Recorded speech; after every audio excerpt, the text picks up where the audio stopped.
નમસ્કાર મિત્રો, આજે આપણે જોઈશું લોથલ. લોથલને આપણે લઘુ હડપ્પા તરીકે પણ ઓળખવામાં આવે છે અને લોથલનો અર્થ થાય છે લાશનો ઢગલો. લોથલનું સંશોધન 1954માં S.R. રાવ દ્વારા સંશોધન કરવામાં આવ્યું હતું. લોથલ છે બે ભાગમાં વિભાજિત છે, ઉપલું નગર અને નીચલું નગર.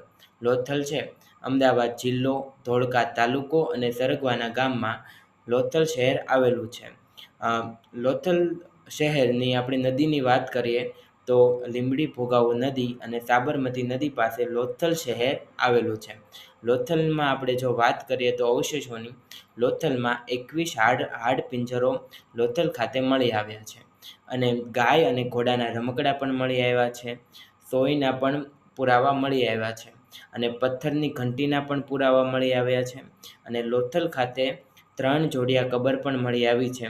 આનું અનુમાન એ લગાવી શકીએ કે લોથલ શહેરમાં સતી પ્રથા જેવું કંઈક હતું અને લોથલ શહેરમાં આપણને સોનાના મણકા મળી આવ્યા છે, જે સ્ત્રીની કબરમાં આપણને જોવા મળે છે અને વીંટી પણ મળી આવી છે, જે પુરુષની કબરમાં આપણને જોવા મળે છે.